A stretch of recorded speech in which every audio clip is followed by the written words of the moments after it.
बिस्मिल्लाहिर्रहमानिर्रहीम। अस्सलाम वालेकुम नादरीन, आप यूट्यूब चैनल देख रहे हैं। मैं इमरान खान हूँ। नादरीन, आप अंदाज़ा कीजिए कि इमरान खान जिसके नाम के ऊपर कांटा लगाया गया था पाकिस्तानी एस्टेब्लिशमेंट की जानिब से, हर तरफ आपको इमरान खान का नाम ही सुनाई देता है। कोई एक भी टॉक शो उनके बगैर मुकम्मल नहीं हो सकता, कोई एक भी टीवी चैनल उनके बगैर एक दिन नहीं गुजार सकता, एक घंटा नहीं गुजार सकता। तो हर तरफ इमरान खान साहब का ही तस्करा है। कहीं पे अपोजिशन बात करे, हुकूमत बात करे, पाकिस्तान से बाहर बात हो, जो लोग मिलते हैं, यानी अभी एक चीज़ रिपोर्ट हुई है, मैं ज़ाती तौर पे तो कंफर्म नहीं कर सकता, लेकिन चंद सहाफ़ियों ने यह दावा किया कि जब ये यूएई के हुक्मरान आए हैं शिकार खेलने के लिए, तो वहाँ पे भी जब हुकूमती लोगों के साथ उनकी मुलाकात हुई तो इमरान खान का तस्करा वहाँ पे भी हुआ। तो कोई एक जगह ऐसी नहीं है जहाँ पे इमरान खान साहब का तस्करा ना हो रहा हो। और यूएई के जो हुक्मरान हैं, इनको इस्लामाबाद आना चाहिए था अगर इन्हें वज़ीर आज़म को मिलना था, लेकिन आप ये देखें कि वो अपनी उस ज़मीन पर आए जो उनको लीज़ पे मिली हुई है, यानी वो अपनी ही रियासत में आए, उनकी अपनी प्रॉपर्टी है, वो उनको लीज पे मिली हुई है, वो वहीं पर आए और ये लोग उनको मिलने के लिए वहाँ गए, वो नहीं आए मिलने के लिए। तो ये एक फ़र्क भी आप जहन में अपने रखें। लेकिन चलें, अच्छी बात है कि कांटा जो लगाया जाता है एस्टेब्लिशमेंट की जानिब से, अवाम उसको मिटा देती है।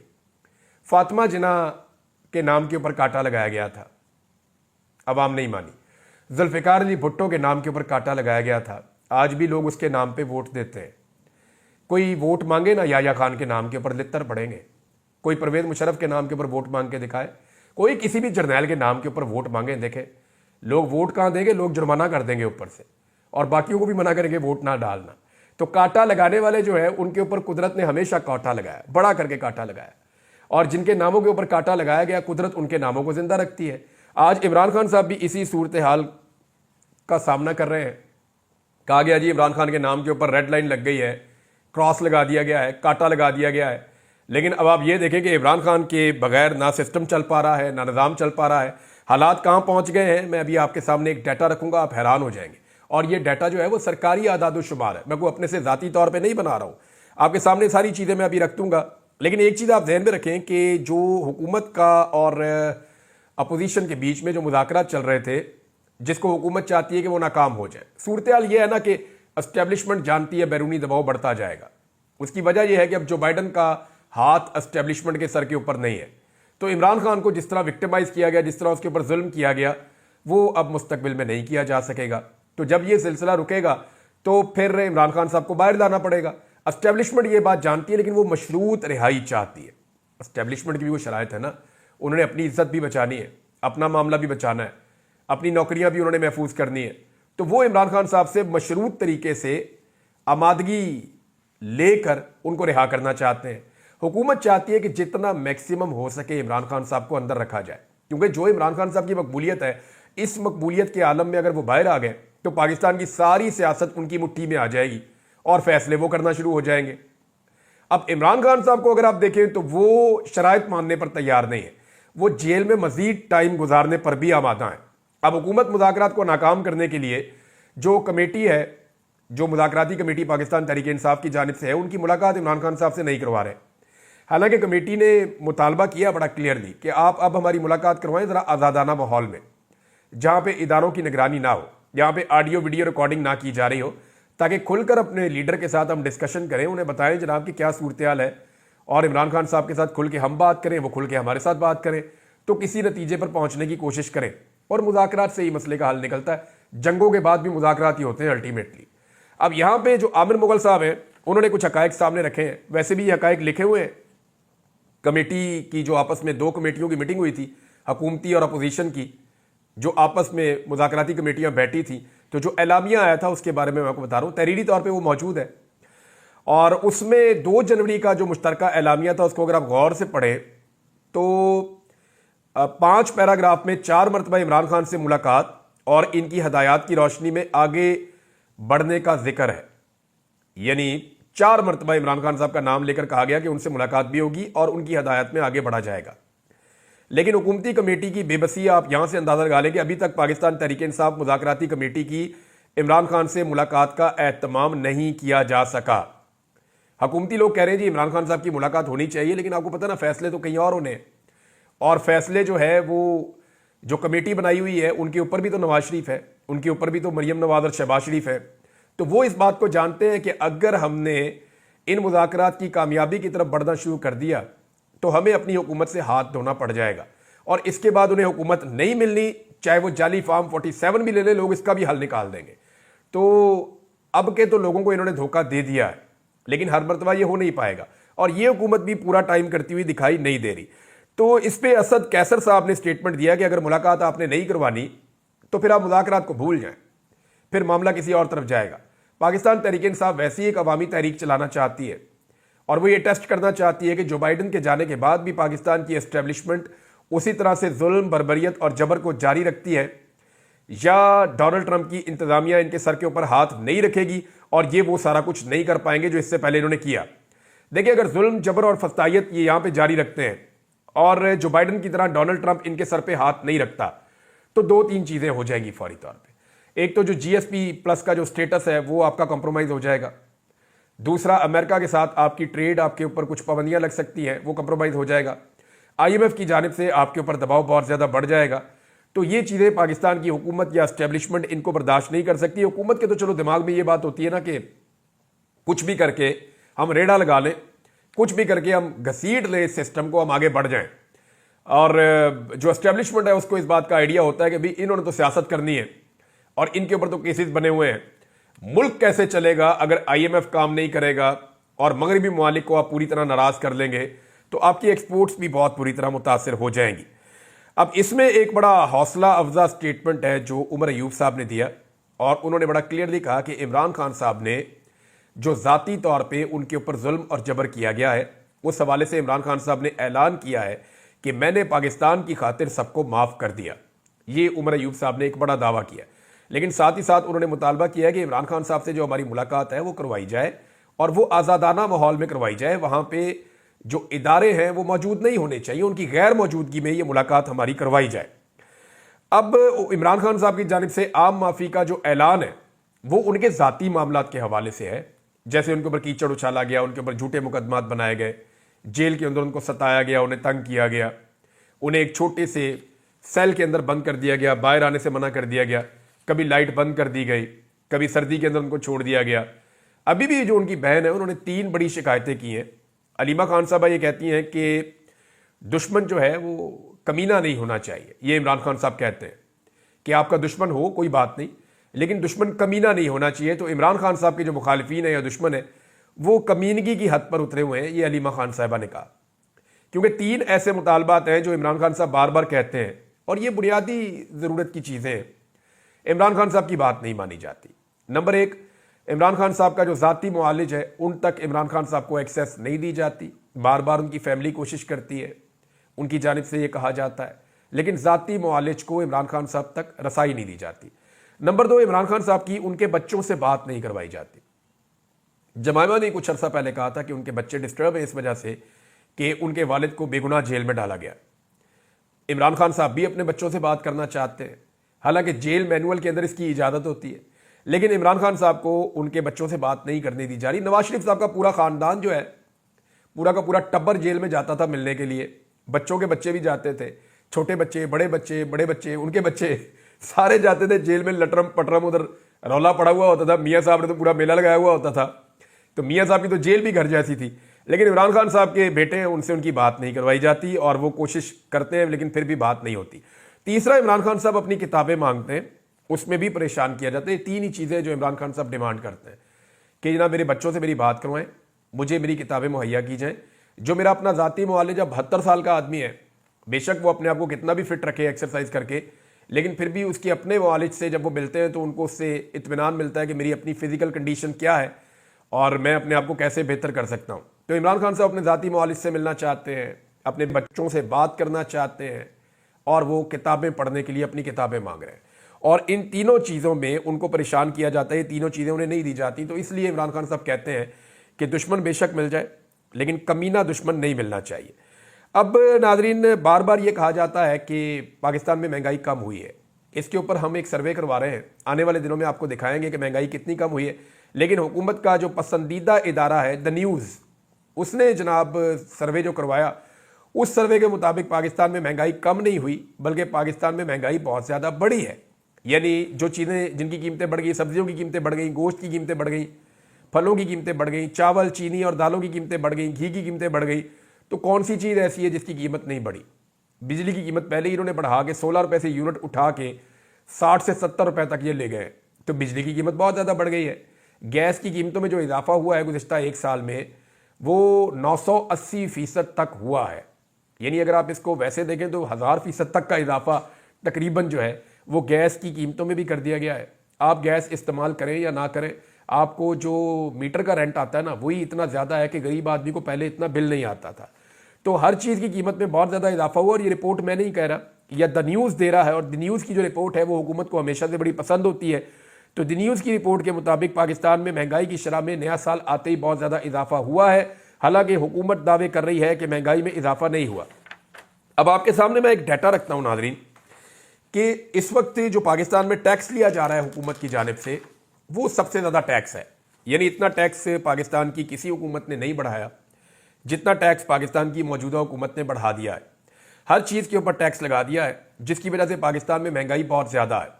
यानी लेवी टैक्स लगा दिया, और पता नहीं कौन कौन से टैक्स लगा दिए, विद होल्डिंग टैक्सेस लगा दिए, और जो टैक्सेस ऑलरेडी लगे हुए थे उनकी शरह में बहुत ज़्यादा इजाफा कर दिया। तो हर चीज़ पर पाबंदी लगाई गई, फिर टैक्सेस जो है उनको बढ़ाया गया। तो इस वक्त जो हुकूमत है वो सबसे ज़्यादा टैक्सेस आवाम से वसूल कर रही है, लेकिन इसके बावजूद टारगेट पूरा नहीं हो रहा। टारगेट इसलिए पूरा नहीं हो रहा कि अवाम ने अपनी एक्टिविटी रोक दी है। जितनी ज़्यादा इकोनॉमिक एक्टिविटी होती है उतना ज़्यादा हुकूमत को टैक्स मिलता है। मिसाल के तौर पे अगर आपके पास 100 रुपये का एक नोट है और इस नोट को आप सर्कुलेट कर रहे हैं मार्केट में, तो ये जितनी दफ़ा मार्केट का चक्कर लगाएगा उतनी दफ़ा टैक्स का पैसा हुकूमत को मिलेगा। लेकिन अगर इसकी सर्कुलेशन स्लो हो जाती है, यानी पहले 100 का एक नोट जो है वो एक दिन में 20 चक्कर लगाता था और अब वो 10 चक्कर लगा रहा है, तो जब अगर 17 रुपये फ़र्ज़ करें आप, अगर वो 17 रुपये का एक सेल टैक्स है, तो जब वो 10 चक्कर लगाता है तो 17 को आप 10 से ज़रब दे दें तो 170 रुपये बनते हैं। लेकिन अगर वो 20 चक्कर लगाता है तो ये 340 रुपये बनते हैं। तो इस तरीके से 100 का नोट जो है वो उतना पैसा नहीं कमा रहा, या 5000 का नोट जो है वो उतना पैसा नहीं कमा रहा। पाकिस्तान में इकोनॉमिक एक्टिविटी बहुत ज़्यादा डाउन हुई है, और उसकी वजह से ये वजह ये है कि लोग अब एतबार ही नहीं करते, लोग पैसा निकालते ही नहीं है, लोग पाकिस्तान में पैसा लगाना नहीं चाहते। तो टैक्स ये सबसे ज़्यादा ले रहे हैं, महंगाई इन्होंने सबसे ज़्यादा कर दी है। द न्यूज़ की रिपोर्ट भी आपको ये बता रही है, और पाकिस्तान की तारीख का सबसे ज़्यादा कर्जा भी यही ले रहे हैं। मिसाल के तौर पे मैं आपके सामने को डाटा रखता हूँ, और ये डाटा पढ़ने के बाद आपके रोंगटे खड़े हो जाएंगे कि कैसे इन्होंने पाकिस्तान की मईशत को तबाह किया है। 70,000 रुपए से जायद का कर्जा हो गया पाकिस्तान की तारीख में, कभी ऐसा नहीं हुआ। यानी पाकिस्तान की जो पूरी 77 साल तारीख है उसके अंदर जो कर्जा लिया गया वो इतना कर्जा नहीं था जितना कर्जा अब ले लिया गया गुज़िश्ता 2-2.5 साल के अंदर। यानी रफ्तार इतनी ज्यादा है। तो ऐसे नहीं कहते शहबाज स्पीड, इसकी कर्जे लेने की स्पीड भी सबसे ज्यादा है। यानी सबसे ज्यादा टैक्स ले रहे हैं, सबसे ज्यादा महंगाई कर रहे हैं, सबसे ज्यादा कर्जा भी ले रहे हैं, सबसे ज्यादा तरक्याती मंसूबे भी बंद किए। खैबर पख्तूनख्वा के 90 बड़े मंसूबे बंद कर दिए इन्होंने, और बहुत सारी जगहों में बहुत सारे मंसूबे, तालीमी मंसूबे बंद किए, हेल्थ के मंसूबे बंद किए, एनर्जी के मंसूबे बंद किए, इंफ्रास्ट्रक्चर के मंसूबे बंद किए। ये वो सारे मंसूबे हैं जो इमरान खान साहब के दौर के अंदर चल रहे थे। नंबर 1 सबसे ज्यादा टैक्स लिया, नंबर 2 सबसे ज्यादा महंगाई की, नंबर 3 सबसे ज्यादा कर्जा भी लिया। इतना पैसा इकट्ठा करने के बावजूद तरक्याती मंसूबे भी बंद कर दिए, तो पैसा जा कहां रहा है? क्या इस सवाल का कोई जवाब देगा? ज़र मुबादला के ज़खायर भी नहीं बढ़ रहे, या तो पैसा वहां जमा हो रहा हो कि जनाब पाकिस्तान के ज़र मुबादला के ज़खायर बहुत ज़्यादा बढ़ रहे हैं। अभी जितने इमरान खान साहब छोड़कर गए थे आज से 2.5 साल पहले, उसके करीब भी ये नहीं पहुंचे, 2.25 साल हो गए। इमरान खान साहब जितने ज़र मुबादला के ज़खायर छोड़ के गए थे, ये हुकूमत उसके करीब भी नहीं फटकी। तो ये सारा पैसा जा कहां रहा है, इसका जवाब कोई नहीं दे रहा। इदारे भी ये बेच रहे हैं, पाकिस्तान के सोने और तांबे के ज़खायर भी ये ओने पोने बेच रहे हैं। तो जब इतना सारा पैसा पूरी दुनिया से ये इकट्ठा करने का कह रहे हैं, इतना सारा कर्जा इन्होंने ले लिया, तो ये कर्जा और ये पैसा ये जा कहां रहा है, इसके बारे में कोई इंफॉर्मेशन नहीं मिल रही। अब इसमें जो है वो अद्वियात की कीमतें गुज़िश्ता 1 साल में कुछ 200% से ज़्यादा बढ़ गई है पाकिस्तान में। बेरोज़गारी पाकिस्तान में बढ़ गई है, नौजवान जो है मुल्क छोड़ छोड़ कर जा रहे हैं। इवन जो इंसानी स्मगलर हैं वो इससे फ़ायदा उठा रहे हैं, पाकिस्तानी नौजवानों से पैसा लेकर वो कश्तियों में बैठा बैठा के यूरोप पहुंचाने की कोशिश कर रहे हैं। पिछले दिनों जो हादसा हुआ यूनान के करीब, उसमें आपने देखा कितने पाकिस्तानी जो है वो जाँ बहक हो गए। तो ये सिर्फ मायूसी है। नौजवान कहते हैं निकलो इस मुल्क से, जान को खतरे में डालना पड़े कोई बात नहीं, अगर जान जाती है जाए, लेकिन यहां से निकलो, क्योंकि यहां पे कोई मुस्तकबिल नहीं है। उसकी वजह यह है कि यहां हुकूमत कोई पॉलिसी नहीं दे रही, हुकूमत किसी किस्म की तरक्की नहीं कर रही, और हुकूमत सिर्फ 2 नंबरियां कर रही है, यानी टिप टॉप कपड़े पहन के मीडिया पे आके शो करते हैं जनाब पाकिस्तान बहुत अच्छा चल रहा है। तो आपके कहने से तो पाकिस्तान अच्छा नहीं चल रहा। एक शोबा ऐसा था जिसमें पाकिस्तान तरक्की कर रहा था परवेज मुशर्रफ के दौर से, और ग्रेजुअली पाकिस्तान ऊपर जा रहा था। अगर कोई हुकूमत कोई रोल प्ले ना भी करती, तब भी जो आईटी का शोबा था उसमें पाकिस्तानी नौजवान मिलकर इतनी तेजी से आगे जा रहे थे कि उसके अंदर अरबों डॉलर पाकिस्तान में आ सकते थे। अब वहां पे भी यानी इतना बड़ा नुकसान, सैकड़ों अरब का नुकसान कर दिया पाकिस्तान का इस हुकूमत ने, सिर्फ अपनी जिद पूरी करने के लिए कि जनाब हमारे ऊपर तनकीद होती है तो हम इंटरनेट ही बंद कर देंगे, हम सोशल मीडिया ही बंद कर देंगे, हम वीपीएन ही बंद कर देंगे। ये इन्होंने गंद मारा और उसके नतीजे में 1.62 अरब डॉलर्स पाकिस्तान के डूब गए।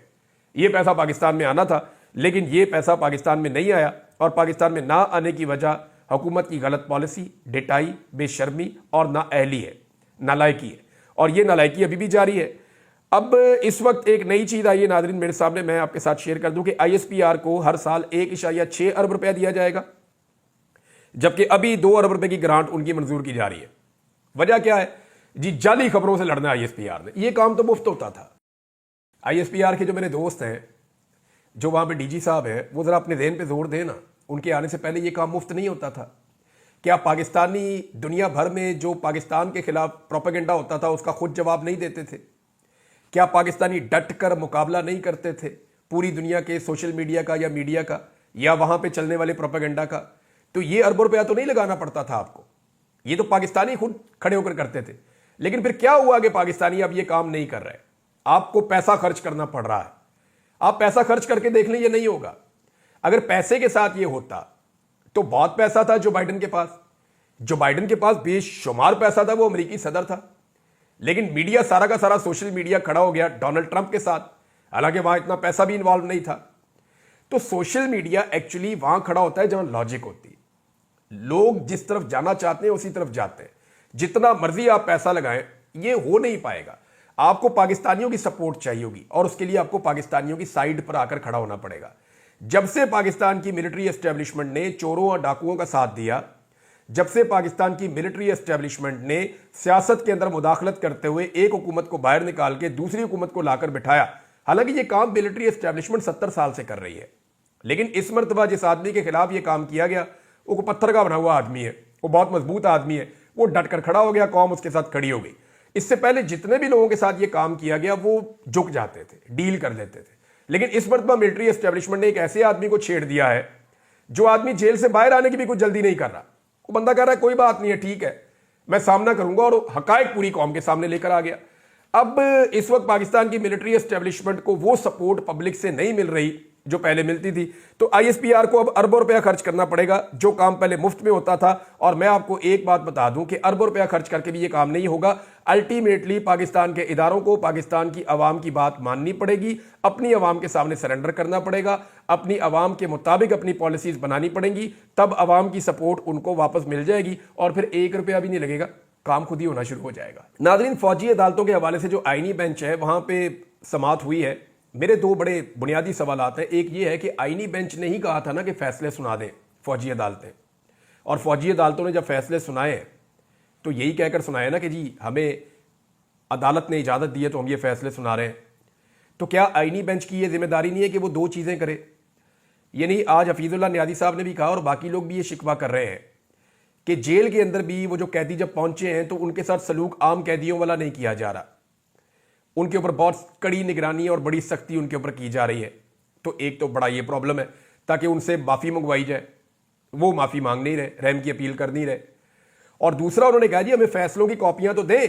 अगर सुप्रीम कोर्ट ऑफ पाकिस्तान ने कहा आईनी बेंच ने कि जनाब आप फैसले दे दें, तो भी फैसले दे दें, तो फैसले हैं किधर? कम से कम आईनी बेंच की ये रिस्पॉन्सिबिलिटी तो है कि फौजी अदालतों को कहें जी इनकी फैसलों की कॉपियां दें ताकि ये अपीलों के अंदर जाएं, और फिर इस बात को भी तय करें कि फौजी अदालत में सिविलियन का ट्रायल हो सकता है या नहीं हो सकता। ये वैसे होना नहीं चाहिए और ये हो भी नहीं सकता। नादरीन, कुछ चीज़ें मुझे आपके सामने रखनी है कि पाकिस्तान के मीडिया को बड़े शिकवे हैं पाकिस्तान तहरीक इंसाफ से या आम पाकिस्तानियों से कि आम पाकिस्तानी बदतमीज़ी करते हैं, या आम पाकिस्तानी जो हैं वो इस तरह की बातें करते हैं पाकिस्तानी मीडिया के बारे में कि उन्हें वो कहते हैं कि ये बुग़्ज़ी हैं, ये माफिया है, ये मुनाफिक हैं, ये लफाफा खोर हैं, 2 नंबर है, बरूपी हैं, और बहुत सारे इल्काबात से नवाजते हैं। ये इन अलकाबात से क्यों नवाजा जाता है, मैंने पूरी एक रिपोर्ट तैयार की है, मैं अगले वीलॉग में आपके सामने रखूंगा।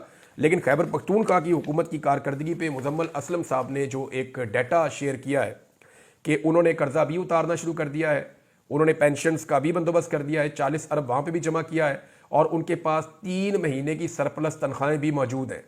कोई सूबा ऐसा नहीं कर पाया, ना वफाक ऐसा कर पाया। दहशतगर्दी के बावजूद, बुरे तरीन हालात के बावजूद खैबर पख्तूनख्वा ने बेहतर परफॉर्म किया है, तो उन्हें तो शाबाश मिलनी चाहिए। लेकिन DGISPR उनकी गवर्नेंस के ऊपर बात कर रहे थे। अब तक के लिए इतना ही। अपना ख्याल रखिएगा, अपने इस चैनल का भी। अल्लाह हाफ़िज़।